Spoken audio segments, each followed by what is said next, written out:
Hello friend, welcome to my channel JD science classes में आप सभी का स्वागत है। जैसा कि हम UP triple SC video re exam के लिए हिंदी के प्रैक्टिस सेट सॉल्व कर रहे हैं, तो आज हमारा इसमें 7 नंबर का प्रैक्टिस सेट होगा, जिसमें हम 6 जो है प्रैक्टिस सेट आपको हम करा चुके हैं। तो आशा करता हूँ आप सभी अच्छे होंगे। अगर आप हमारे चैनल पर नए हैं तो चैनल को सब्सक्राइब कर लीजिएगा, ताकि आपको नोटिफिकेशन मिलता रहेगा और डेली आपको हम हिंदी और इंग्लिश जीएस के प्रैक्टिस सेट आपको प्रदान करेंगे। ठीक है, तो आइए देखते हैं। फर्स्ट क्वेश्चन है, देखिए, कह रहे हैं कि किस पत्र का प्रयोग परिवार की कुशल क्षेम पूछने, निमंत्रण देने, सलाह अथवा खेद प्रकट करने के साथ साथ मन की बातें अभिव्यक्त करने हेतु किया जाता है। तो कह रहे हैं कि वैयक्तिक पत्र, औपचारिक पत्र, प्रार्थना पत्र और शिकायत पत्र। तो इसमें आपका भाई कौन सा हो जाएगा ऑप्शन? देखिए, तो ऑप्शन नंबर इसका कौन सा हो जाएगा? ए नंबर सही चला जाएगा। वैयक्तिक पत्र जो है इसके अंतर्गत आप जैसे आप किसी की कुशलता पूछ रहे हैं, निमंत्रण दे रहे हैं, या सलाह या खेद प्रकट कर रहे हैं, या साथ ही मन की बात अभिव्यक्त कर रहे हैं, तो उसके लिए आप कौन सा यह पत्र किसके अंतर्गत आएगा भाई? वैयक्तिक पत्र के अंतर्गत आएगा। ठीक है, चलिए नेक्स्ट क्वेश्चन है। नेक्स्ट क्वेश्चन कह रहे हैं कि, देखिए, नेक्स्ट क्वेश्चन कह रहे हैं कि भाई अनौपचारिक पत्र का एक प्रकार है। कह रहे कि बधाई पत्र, सांत्वना पत्र, निमंत्रण पत्र या उपर्युक्त सभी। तो कौन सा हो जाएगा भाई? कह रहे कि सांत्वना पत्र, बधाई पत्र और निमंत्रण पत्र। तो इसके कौन सा हो जाएगा? ऑप्शन नंबर इसका डी हो जाएगा, उपर्युक्त सभी। जो अनौपचारिक पत्र होगा वो इसके अंतर्गत आप बधाई पत्र और सांत्वना पत्र और निमंत्रण पत्र के अंतर्गत आता है। तो इस प्रकार आपका ये डी नंबर सही हो जाएगा। चलिए अगला देखते हैं। कह रहे कि मुख्य बिजली के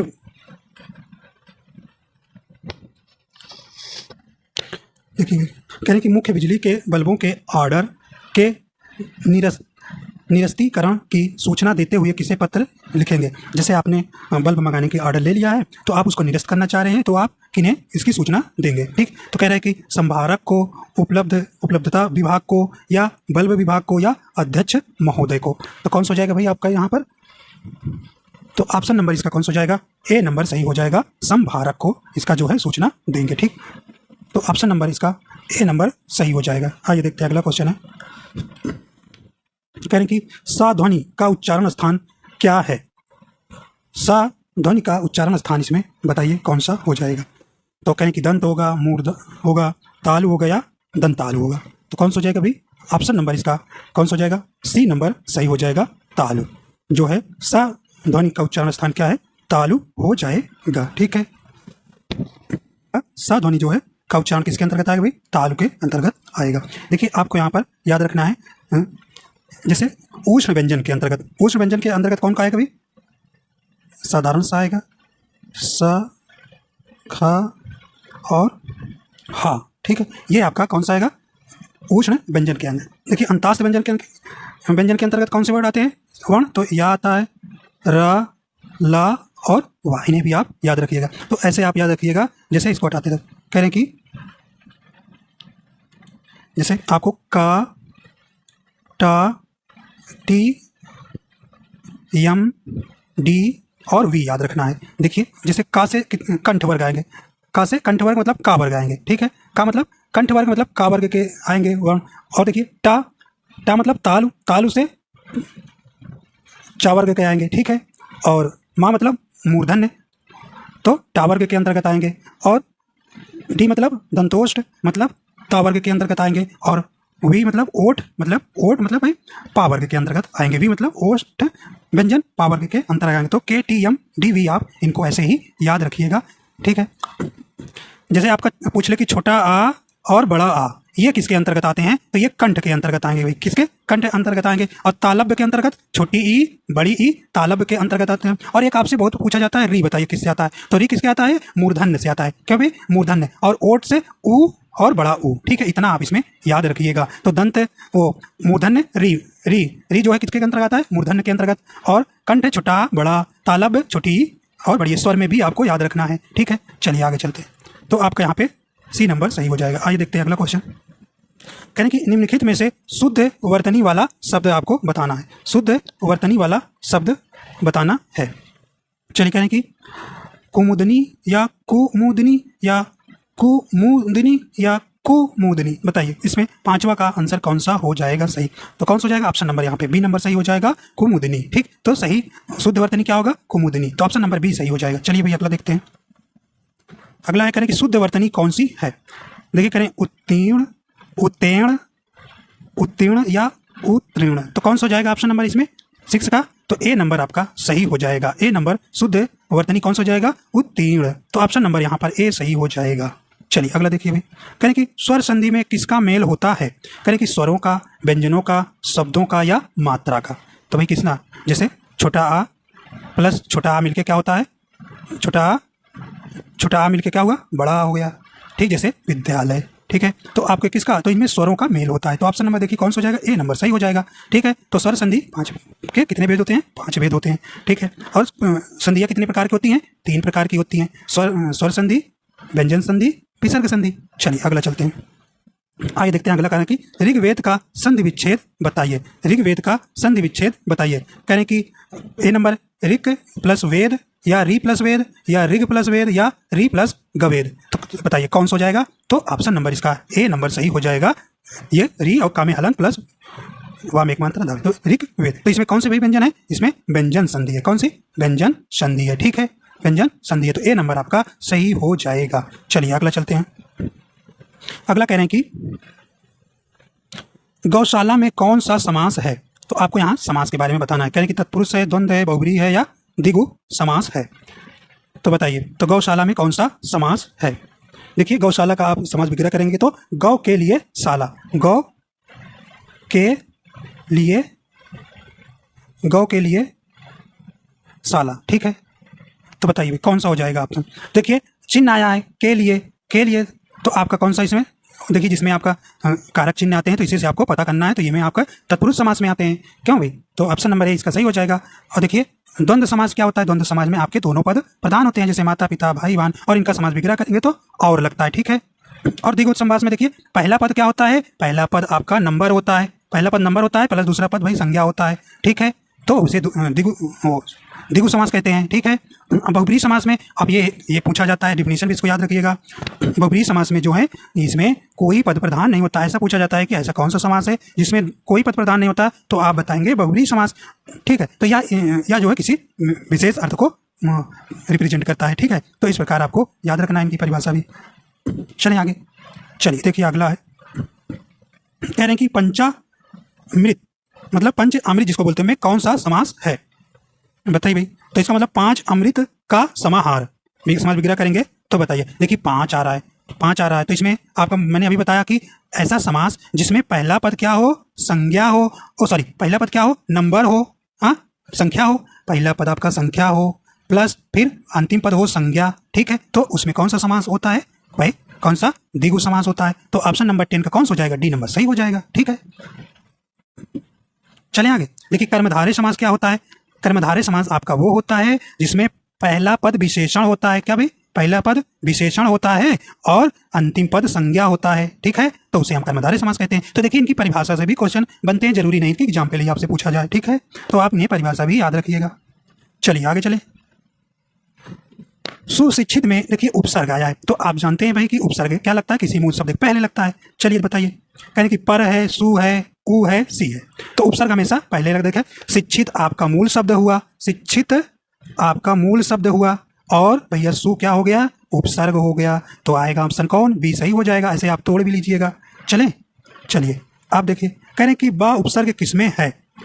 बा उपसर्ग किसमें है? बताइए भाई कौन सा हो जाएगा? कह रहे हैं कि बदबू, बदौलत, बदनाम या बदा जमी, बद हजमी जिसको बोलते हैं, तो ये हो जाएगा बद हजमी। ठीक है, तो बताइए भाई कौन सा हो जाएगा इसमें? देखिए बा आपका बी नंबर सही हो जाएगा। देखिए बा जो है आपका उपसर्ग हुआ, दौलत क्या हुआ भाई? दौलत जानते हैं, दौलत आपका मूल शब्द हुआ। ठीक है, तो आपका भी सही हो जाएगा ऑप्शन। चलिए आगे चलते हैं।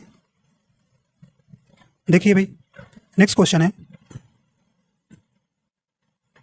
कह रहे हैं कि साहित्यिक में कौन सा प्रत्यय है? तो देखिए एक 2 क्वेश्चन आपके उपसर्ग और प्रत्यय से आएगा ही। तो प्रत्यय आप क्या जानते हैं भाई? प्रत्यय आप जानते हैं कि किसी मूल शब्द के बाद में लगता है। तो बताइए भाई, तो साहित्यिक में कौन सा प्रत्यय लगेगा? करें इक लगेगा कि ये तिक लगेगा, सा लगेगा, का लगेगा। अरे भाई इक लगेगा ना, तो इक लगेगा, तो ऑप्शन नंबर ए सही हो जाएगा। साहित्यिक में एक प्रत्यय है, नहीं साहित्य आपका क्या है, मूल शब्द है, और एक आपका प्रत्यय है। चलिए आगे चलते हैं। अरे भाई चलिए देखिए 14 नंबर क्वेश्चन क्या कह रहे हैं। कह रहे हैं कि निम्नलिखित में से कौन सा शब्द तत्सम नहीं है। देखिए तत्सम नहीं है, तो आपको बताना है कि तत्सम इसमें से कौन नहीं है। ठीक है, तो ऑप्शन नंबर इसका कौन सा हो जाएगा, ए नंबर सही हो जाएगा। ये आपका तत्सम नहीं है, और ये जो कट है, कर्क है, ये कृषका है, किसान, तो ये आपका ये जो है तत्सम है और नहीं वाला पूछा है, तो ए नंबर आपका सही हो जाएगा। चलिए आगे चलते हैं। आगे देखिए करें कि निम्नलिखित में से कौन सा शब्द तद्भव है। देखिए दही का दधि, तो ये भी आपका तत्सम है। ऊष्ट तत्सम है। चक्षु आपका क्या है, चक्षुमन मतलब चख तद्भव हो गया, तो ये भी आपका क्या है, तत्सम है। अब देखिए तद्भव पूछा है, तो आपका डी नंबर सही हो जाएगा। सिंगार आपका कैसा है, ये आपका क्या है भाई, तद्भव है, और इसका तत्सम आपसे पूछेगा तो क्या होगा, सिंगार। तो कैसे लिखेंगे, ऐसे, ठीक है, ऐसे, और अंक बिंदी लगाएंगे, गा बड़ा रा, ठीक है। इसका शुद्ध भी आपको बड़ा पूछने का आता है कि इसका शुद्ध रूप बताइए, ठीक है। तो सिंगार जो है इसका तत्सम हो जाएगा, ठीक है। तो आपसे पूछा था कि इसमें तद्भव पूछा था, तो आपका डी नंबर आपका तद्भव है, सिंगार, ठीक। तो इसका तत्सम सिंगार हो जाएगा, ठीक है। चलिए आइए आगे चलते हैं। कहने कि निम्नलिखित में शब्दों में से कौन सा शब्द तत्सम रूप, और छोटा करते हैं, आइए देखते हैं। निम्नलिखित में शब्दों में से कौन सा तत्सम रूप है, बताइए भाई। कहने कि क्षेत्र, खेत, देखिए खेत का क्षेत्र होता है, तत्सम रूप है सियार, कच, हरी। तो बताइए भाई कौन सा हो जाएगा ऑप्शन नंबर इसका, तो ए नंबर इसका सही हो जाएगा, ठीक है। क्षेत्र क्या है, क्षेत्र आपका एक तत्सम है, क्षेत्र का तद्भव क्या होता है, खेत। तो इस प्रकार आपको ए नंबर इसका सही हो जाएगा। इन्होंने तत्सम पूछा है। देखिए आपका अगला है, और देखिए कचहरी का आपका अगर पूछे तो ये कैसा है, तद्भव है, इसका तत्सम क्या होगा, कृत गृह, ठीक है, कृत गृह इसका सही हो जाएगा आपका तत्सम, ठीक है। और देखिए अगला है सियार का आपका तत्सम क्या होगा, तो ये आपका श्रृंगाल हो जाएगा, ठीक है। तो इस प्रकार आपका ऑप्शन नंबर कौन सा हो जाएगा, ए नंबर सही हो जाएगा। तो कभी कभी ऐसे भी श्रृंगाल लिखते हैं, ठीक है। तो ये आपका क्या हो जाएगा, सियार का क्या हो जाएगा, तत्सम हो जाएगा। चलिए अगला देखते हैं। कह रहे हैं कि संस्कृत के वे शब्द जो संस्कृत भाषा की विकास यात्रा से विकृत होकर हिंदी में पहुंचे हैं, उन्हें क्या कहते हैं, बताइए भी क्या कहते हैं। तो ऑप्शन नंबर इसका कौन सा है, कहने कि तत्सम होगा, तद्भव होगा, यौगिक होगा, संकर होगा, ठीक है। तो ऑप्शन नंबर यहाँ पे कौन सा हो जाएगा, बी नंबर सही हो जाएगा, बी नंबर सही हो जाएगा। तो संस्कृत के वे शब्द जो संस्कृत शब्द की विकास यात्रा से विकृत होकर हिंदी में पहुंचे, उन्हें हम तद्भव कहते हैं। और जो संस्कृत के ऐसे शब्द जो जो कहते हो हिंदी में प्रयोग होते हैं, उन्हें हम तत्सम कहते हैं, ठीक है। चलिए अगला चलते हैं। निम्नलिखित में से कौन सा शब्द समूहवाचक संज्ञा नहीं है। देखिए संज्ञा आपकी 5 प्रकार की होती है, तो आप बताइए इसमें समूहवाचक नहीं है। नहीं वाला देखिए ध्यान दीजिएगा, नहीं वाले में बड़ी दिक्कत होती है, तो इसी में गलती हो जाती है, कभी कभी नहीं पढ़ते हैं तो जल्दी से मार के आगे बढ़ जाते हैं। देखिए नहीं पूछा करे कि मंडल, सभा, कक्षा, खेल, तो बताइए भाई तो कौन सा हो जाएगा। देखिए मंडल भी आपका समूह है, सभा समूह में चलती है, कक्षा में ढेर सारे बच्चे रहते हैं तो एक समूह होता है। देखिए खेल जो है आपका नहीं है, ठीक, तो खेल आपका डी नंबर सही हो जाएगा। चलिए अगला क्वेश्चन है, कहें कि हरियाली शब्द में कौन सी संज्ञा है। हरियाली शब्द में कौन सी संज्ञा है। कहें कि जातिवाचक संज्ञा, समूहवाचक, देखिए समूहवाचक नहीं है, व्यक्तिवाचक नहीं है। अब इसी में पूछना है, जातिवाचक संज्ञा किसी जात विशेष का तो बता नहीं रहा है, तो कौन सा हो जाएगा, सी नंबर सही हो जाएगा। तो ये एक भाववाचक संज्ञा है, ठीक है। चलिए अगला चलते हैं भाई। कहें कि वह बहुत अच्छा लड़का है, रेखांकित शब्द का में कौन सा सर्वनाम है। देखिए ये आपका ये वह जो है रेखांकित है, ठीक है, नीचे अंडरलाइन है। बताइए कह रहे कि निश्चयवाचक है, अनिश्चयवाचक है, संबंधवाचक है या निजवाचक है। कौन सा हो जाएगा भाई, या जैसे वह या क्या हो जाएगा, ये निश्चयवाचक सर्वनाम है। तो ऑप्शन नंबर इसका कौन सा हो जाएगा, ए नंबर सही हो जाएगा, निश्चयवाचक सर्वनाम, ठीक है। तो आप सर्वनाम के कितने भेद होते हैं भाई, तो आपके 6 भेद होते हैं, ठीक है। चलिए कह रहे हैं कि निम्नलिखित में से कौन सा समुदायवाचक विशेषण है। देखिए विशेषण आपके कितने 4 प्रकार के होते हैं, तो बताइए। कह रहे हैं कि समुदायवाचक जो समुदाय में रहते हैं, ग्रुप में रहते हैं। कह रहे हैं कि चौगुना, चौथा, चारों, चार तो आपका संख्यावाचक हो गया, चौथा क्रमवाचक हो गया, बताइए कौन सा हो जाएगा ऑप्शन नंबर इसका? तो चारों ना, चारों कहते हैं चारों लोग, जैसे कहते हैं चारों लोग तो समूह में हुआ, तो ऑप्शन नंबर कौन हो जाएगा? सी नंबर सही हो जाएगा। ठीक, आइए आगे चलते हैं। अगला शब्द है, कहने की क्रिया चुनिए। कहने की मेरी बहन सविता हिंदी भाषा सीखती है। तो मेरी बहन सविता हिंदी भाषा सीखती है, तो देखिए हिंदी क्या है? एक संज्ञा है, बहन क्या है? संज्ञा है, सीखती है या भाषा भी संज्ञा, तो क्या हो गया? तो ऑप्शन नंबर 22 का कौन होगा? सी नंबर सही हो जाएगा। आपको भाई क्या बताना था? यहाँ पे क्रिया बताना था, ये क्रिया चुनना था, तो सी नंबर सही हो जाएगा। चलिए आगे चलते हैं। कहें कि वह लाचार है क्योंकि वह अंधा है। वह लाचार है क्योंकि वह अंधा है, इस वाक्य में कौन सा अव्यय है? कौन सा अव्यय है? बताइए कौन सा इसमें अव्यय हो जाएगा? कह रहे कि परिमाणवाचक, संबंधवाचक, संकेतवाचक या कारणवाचक। इस वाक्य में कौन सा अव्यय है? तो बताइए भी कौन सा अव्यय हो जाएगा? कह रहे कि कारणवाचक है ना, क्या एक कारण बता रहा है? क्योंकि वह लाचार है क्योंकि वह अंधा है, तो एक कारण बता रहा है ना, तो यहाँ पे कारणवाचक जो है अव्यय हो जाएगा। ठीक है, तो अव्यय भी आपके 4 प्रकार के होते हैं। ठीक है,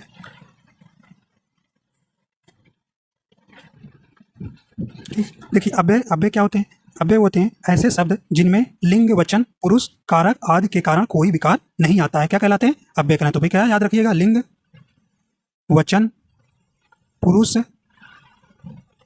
कारक, कारक के कारण कोई विकार नहीं आता है, उन्हें हम अव्यय कहते हैं। जैसे कहते हैं कि आज, आज, कब, इधर, किंतु, परंतु, क्यों, जब, तब। ठीक है, ये कुछ वर्ड हैं। ठीक है, तो आप इन्हें याद, तो आपके ये याद करना।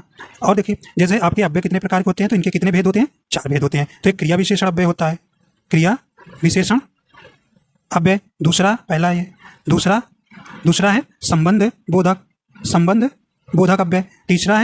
तीसरा कौन सा है भाई? समुच्चय बोधक। ठीक है, समुच्चय बोधक। और चौथा कौन सा है? विस्मयादि बोधक। ठीक है, विस्मयादि बोधक। ठीक, तो इस प्रकार आपके 4 प्रकार के अव्यय होते हैं। ठीक है, इन पर जो कि लिंग, वचन, पुरुष, कारक आदि के कारण कोई विकार नहीं आता है, उन्हें हम अव्यय कहते हैं। ठीक है, चलिए तो इसमें आपका कौन सा हो जाएगा? डी नंबर सही था। आगे चलें। चलिए तीसरा क्वेश्चन 23, आइए देखते हैं इधर। क्वेश्चन नंबर 24 नंबर है। कह रहे हैं कि अर्थ के आधार पर संबंधवाचक अव्यय को कितने भागों में विभक्त किया गया है? कितने भागों में विभक्त किया गया है? तो ये कह रहे हैं कि 13, 12, 14, 15। तो कितने भागों में भी? तो ऑप्शन नंबर ए चला जाएगा। 13 भागों में जो है अर्थ के आधार पर संबंधवाचक अव्यय को विभक्त किया गया है 13 भागों में। ठीक, तो ए नंबर सही हो जाएगा। आइए अगला चलते हैं। कहने की निम्नलिखित में से कामदेव शब्द का पर्यायवाची शब्द कौन सा नहीं है, ये पूछा है। तो कहने की रतिनाथ, कामपाल, कामक या अनंग।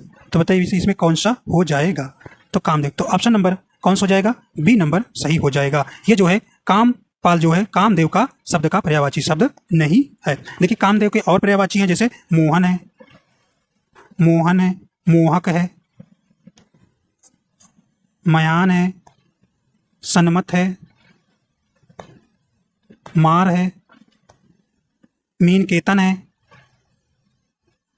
है गया। और ठीक, तो इस प्रकार ये जो है कामदेव के कुछ पर्यायवाची है। कौन से? मोहन, मोहक, मयान, सन्मत, मार, मीन, केतन। ठीक, तो ऑप्शन बी नंबर सही हो जाएगा। ठीक, आइए अगला चलते हैं क्वेश्चन नंबर। कहने की तर्कस का पर्यायवाची शब्द है। कहने की तीर है, धनुष है, प्रतिंचा है या निसंग है। कौन सा हो जाएगा? तो ऑप्शन नंबर इसका डी नंबर सही हो जाएगा, निसंग। तो तर्कस का पर्यायवाची क्या हो जाएगा? निसंग। और देखिए जैसे तुणीर, निसंग,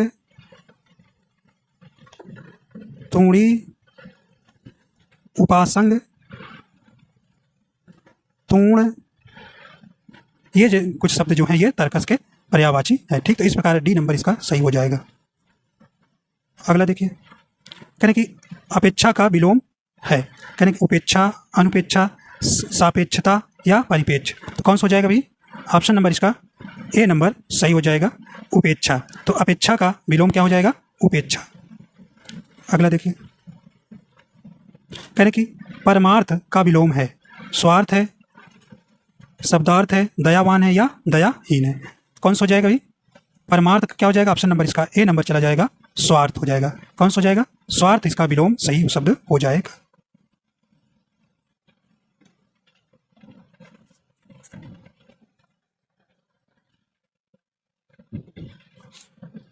अगला प्रश्न है, कहने कि उसका चेहरा क्रोध से स्पेस रहा था, रिक्त स्थान के लिए उचित शब्द यहाँ पे चुनना है। कहने कि तपतपा, तमतमा, जगमगा या चमचमा। तो कौन सा हो जाएगा यहाँ पे आप भरेंगे? तो ऑप्शन नंबर यहाँ बी नंबर सही हो जाएगा, तमतमा। तो उसका चेहरा क्रोध से तमतमा रहा था, तो ऑप्शन नंबर यहाँ बी सही आप भरेंगे। आइए अगला देखते हैं। कहने कि आपका आचरण दूसरों के लिए स्पेस हो सकता है। कहने कि दृष्टांत हो सकता है, उदाहरण हो सकता है, उदाहरण हो सकता है या अनुकरण हो सकता है। कौन सा हो जाएगा?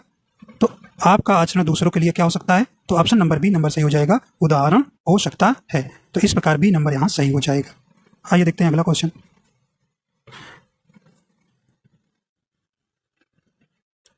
करें कि अन्य अन्य मनस्तक के लिए उचित वाक्य हो जाएगा। तो अन्य मस्तक के लिए क्या हो जाएगा? लिए उचित वाक्य हो जाए, जिसका मन अपनी ओर हो, जिसका मन किसी दूसरी ओर हो, जिसका मन निर्मल हो या जिसका मन केंद्रित हो। तो कौन सा हो जाएगा भी? तो ऑप्शन नंबर इसका बी नंबर सही हो जाएगा, जिसका मन किसी दूसरी ओर हो उसी को अन्य मस्तक के लिए उचित वाक्यांश होगा। ठीक, तो ऑप्शन नंबर बी इसका सही हो जाएगा। नेक्स्ट क्वेश्चन है, कहने कि जो मृत्यु के मुख में आने को है वाक्यांश के लिए उचित शब्द चुने। कहने कि मृत्युंजय होगा या मरणासन्न होगा या मृत होगा या मरणोन्मुख होगा। तो बताइए कौन सा हो जाएगा? तो ऑप्शन नंबर इसका कौन सा हो जाएगा? डी नंबर सही हो जाएगा, मरणोन्मुख हो जाएगा। तो ऑप्शन नंबर इसका डी नंबर हो जाएगा, जो मृत्यु के मुख से आने को है। अगला है, कहने कि दिनों का फेर होना मुहावरे का उचित अर्थ बताइए। कहने अजीब हालत होना, बहुत जल्दी जल्दी होना, भाग का चक्कर या दिन काटे ना कटना। कौन सा हो जाएगा? तो ऑप्शन नंबर इसका कौन सा हो जाएगा? सी नंबर सही हो जाएगा, भाग का चक्कर। तो दिनों का फेर होना मुहावरे का उचित अर्थ होगा भाग का चक्कर। नेक्स्ट क्वेश्चन है, कहने कि नाक रगड़ना मुहावरे का सही अर्थ बताइए। कहने कि नाक में चोट लगना, इज्जत देना, दीनतापूर्वक प्रार्थना करना या चापलूसी करना। तो कौन सा हो जाएगा? तो ऑप्शन नंबर इसका कौन सा हो जाएगा? सी नंबर सही हो जाएगा, सी नंबर सही हो जाएगा। नाक रगड़ना मतलब दीनतापूर्वक प्रार्थना करना। आगे चलते हैं, कह रहे हैं कि तू डाल डाल मैं पात पात, लोकोक्ति का निम्नलिखित में से उपरयुक्त अर्थ है। कह रहे खतरा उठाना, आगे आगे दौड़ना, पेड़ पर चढ़कर खेलना या चालाकी का जवाब चालाकी से देना। तो कौन सा हो जाएगा? तो डी नंबर आपका सही हो जाएगा, चालाकी का जवाब चालाकी से देना। ठीक, आगे देखते हैं। कहने कि उसने कहा कि मैं घर जाऊंगा, किस तरह का वाक्य है? कहने कि सरल वाक्य है, संयुक्त वाक्य है, मिश्र वाक्य है या प्रश्नवाचक वाक्य है। तो कौन सा हो जाएगा भाई? या जो है एक मिश्र वाक्य हो जाएगा। कहने उसने कहा कि मैं घर जाऊंगा, तो ये एक प्रकार का मिश्र वाक्य है। ठीक है,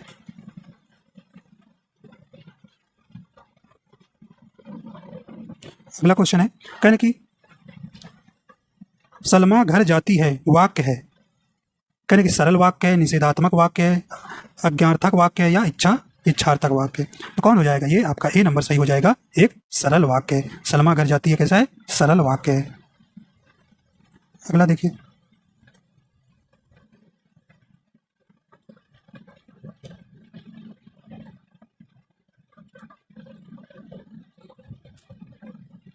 आगे देखते हैं। कह रहे हैं कि अलौकिक का शुद्ध है, अलौकिक का शुद्ध वाक्य आपको यहाँ बताना है। कह रहे हैं कि अलौकिक या अलौकिक या अलौकिक या अलौकिक। तो कौन सा हो जाएगा? तो ऑप्शन नंबर यहाँ ए सी नंबर सही हो जाएगा, अलौकिक। ठीक, नेक्स्ट क्वेश्चन है, कह रहे हैं कि निम्नलिखित में से कौन सा वाक्य कर्मवाच्य का उदाहरण है? कर्मवाच्य का उदाहरण है। कह रहे हैं कि शीला से पढ़ा भी नहीं जाता, शीला से हंसा भी नहीं जाता, शीला से चला भी नहीं जाता और शीला से हिला भी नहीं जाता। तो निम्नलिखित कौन सा वाक्य कर्मवाच्य का उदाहरण है? कौन सा हो जाएगा? तो ऑप्शन नंबर इसका ए नंबर सही हो जाएगा, शीला से पढ़ा भी नहीं जाता।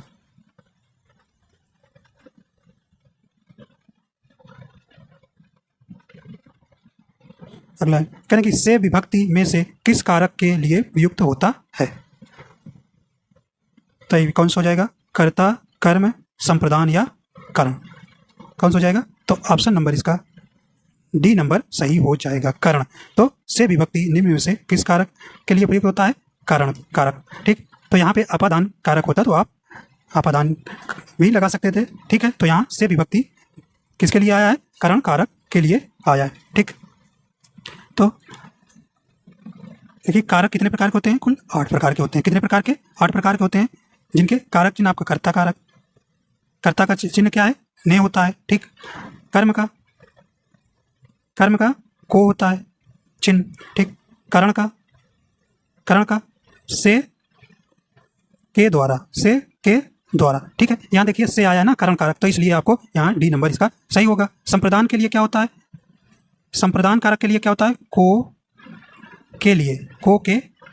ठीक है, को के लिए। और अपादान कारक देखिए, अपादान कारक में भी से आता है चिन्ह है, तो यहाँ अपादान कारक नहीं था। ठीक, और संबंध कारक में का, की, के।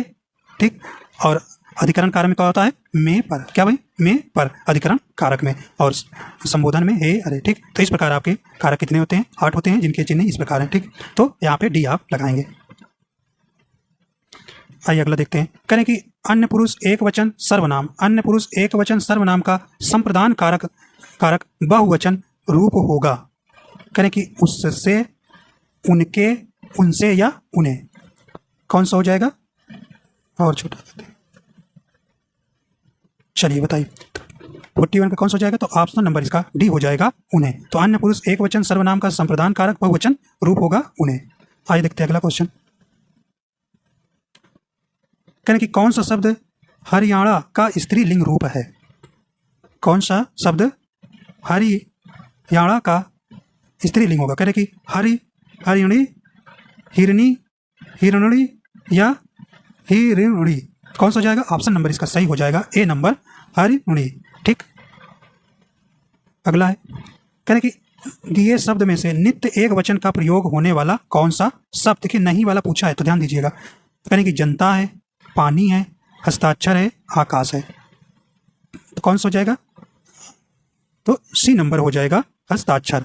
तो नित्य एक वचन में प्रयोग होने वाला कौन सा शब्द नहीं है? तो ये आपका हस्ताक्षर हो जाएगा। तो सी नंबर आपका सही हो जाएगा, सी नंबर सही हो जाएगा।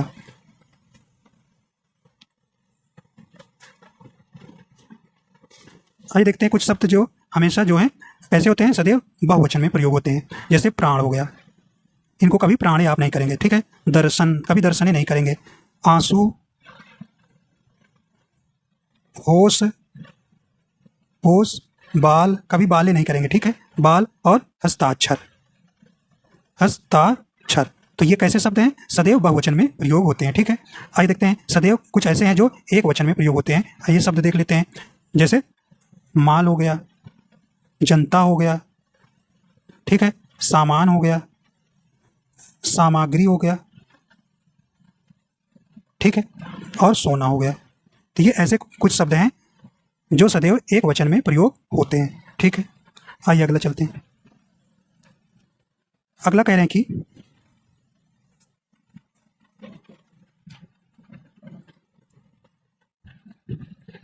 कि निम्न में कौन सा भूतकाल के भेद में नहीं आता है? कह रहे कि देखिए संभाव्य या अपूर्ण या पूर्ण या सामान्य। तो देखिए भूतकाल के कुल कितने भेद होते हैं? कुल 6 भेद होते हैं। भूतकाल के कुल कितने भेद होते हैं? 6 भेद। देखिए कौन कौन से? पहला है सामान्य भूतकाल, दूसरा है असन्न भूतकाल, और तीसरा है पूर्ण भूतकाल, चौथा है अपूर्ण भूतकाल, और पांचवा है संदिग्ध भूतकाल, और हेतु मदभूत। ठीक, छठा है हेतु मदभूत। ठीक, तो अब इसमें से देखिए कौन सा नहीं हो जाएगा? 44 का ऑप्शन नंबर कौन हो जाएगा भाई? तो ए नंबर आपका सही हो जाएगा, ए नंबर सही हो जाएगा। ठीक है, तो संभाव्य जो है या जो है भूतकाल का है, एक भेद नहीं होता है। चलिए आगे चलते हैं। अगला है कह रहे कि निम्नलिखित में से निपात का उदाहरण कौन सा शब्द है? तो बताइए भी कौन सा उदाहरण है? कह रहे कि करीब, समक्ष, दायां या बगैर। तो कौन हो जाएगा भाई? तो ऑप्शन नंबर इसका 45 का ए नंबर चला जाएगा। करीब जो है ये क्या है? ये निपात का एक उदाहरण शब्द है। ठीक, तो ए आपका ए नंबर सही हो जाएगा। नेक्स्ट क्वेश्चन है, कहने कि निम्नलिखित में से अनुपयुक्त शब्द प्रयोग संबंधी अशुद्धि किस वाक्य में हुई? कहने कि कुछ अनुपयुक्त शब्द जोड़ दिया गया है जिसमें वह शब्द अशुद्ध है, वह कौन सा है? कहने कि हर एक खिलाड़ी मैदान में पहुंच गए, सड़क पर बहुत भीड़ है, तो ये आपका सही है। अध्ययन के लिए अच्छी पुस्तकें आवश्यक है, बिल्कुल सही है। साहित्य और संस्कृति का गहरा संबंध, ये भी आपका सही। तो यहाँ देखिए कहने हर एक खिलाड़ी, तो एक जो है आपका यहाँ पर अतिरिक्त उपयुक्त शब्द में संबंधी अशुद्ध है। उपर्युक्त शब्द उपयोग संबंधी अशुद्ध किस वाक्य में है? ठीक, तो यहाँ ए नंबर आपका गलत हो जाएगा। कैसा अशुद्ध है? तो कहने कि हर खिलाड़ी जो है मैदान में पहुंच गए, सही होना चाहिए। ठीक है, चलिए नेक्स्ट क्वेश्चन है, कहने कि भारतीय संविधान में किन्हीं भाषा को हिंदी भाषा को, कहने कि भारतीय संविधान में हिंदी भाषा को मान्यता कब प्रदान की गई थी? कहने कि 14 सितंबर 1949 को, 15 सितंबर 1949 को, 14 सितंबर 1950 को या 15 दिसंबर 1950 को। तो कौन सा हो जाएगा भाई? तो ए नंबर आपका सही हो जाएगा। 24 सितंबर 1950 को जो है भारतीय संविधान में हिंदी भाषा को मान्यता प्रदान की गई थी। इसीलिए हर साल 24 सितंबर को हिंदी दिवस मनाया जाता है। अगर पूछे विश्व हिंदी दिवस कब मनाया जाता है भाई? विश्व हिंदी दिवस मनाया कब जाता है? तो आप 10 जनवरी याद रखिएगा। ठीक है, चलिए आगे चलते हैं। कहने की छत्तीसगढ़ी किस भाषा की बोली है? कहने की पश्चिमी हिंदी की, राजस्थानी या बिहारी या पूर्वी हिंदी। तो कौन सा हो जाएगा? छत्तीसगढ़ी किस, अभी पिछले ही वीडियो में आपको बताया था, तो ये पूर्वी हिंदी की एक जो है बोली है। ठीक, तो डी यहाँ पे सही हो जाएगा। आइए देखते हैं अगला क्वेश्चन। अगला कहने की कुछ लोगों को विश्वास है वाक्य का अंग्रेजी में अनुवाद करें। चलिए, तो इसका आपको क्या बताना है भाई? अंग्रेजी में अनुवाद बताना है। तो सही कौन सा हो जाएगा? ए नंबर आपका सही हो जाएगा। Some people believe. ठीक है, तो ए नंबर आपका सही हो जाएगा। चलिए अगला देखते हैं। अगला है, कहने कि आपको यहाँ देखिए इंग्लिश दिया है, आपको नीचे आपको हिंदी वाला शब्द बताना है, इसका ट्रांसलेट। कहने कि reducing hours consumerism is very much in hours interest. तो बताइए वाक्य का उचित हिंदी अनुवाद क्या होगा? 50 नंबर का कौन सा हो जाएगा? तो यहाँ पे बी नंबर इसका सही हो जाएगा। हमारे लिए उपभोक्तावाद को कम करना हम अपने ही हित में है। ठीक, तो ये आपका बी नंबर यहाँ सही हो जाएगा। ठीक, तो इस प्रकार आपके 50 क्वेश्चन कंप्लीट हो जाते हैं। तो आशा करता हूँ कि आपको पसंद आया। अगर पसंद आए तो आप हमारे चैनल पर नए हैं तो चैनल को सब्सक्राइब कर लीजिएगा। ठीक, वीडियो देखने के लिए आपका बहुत बहुत धन्यवाद।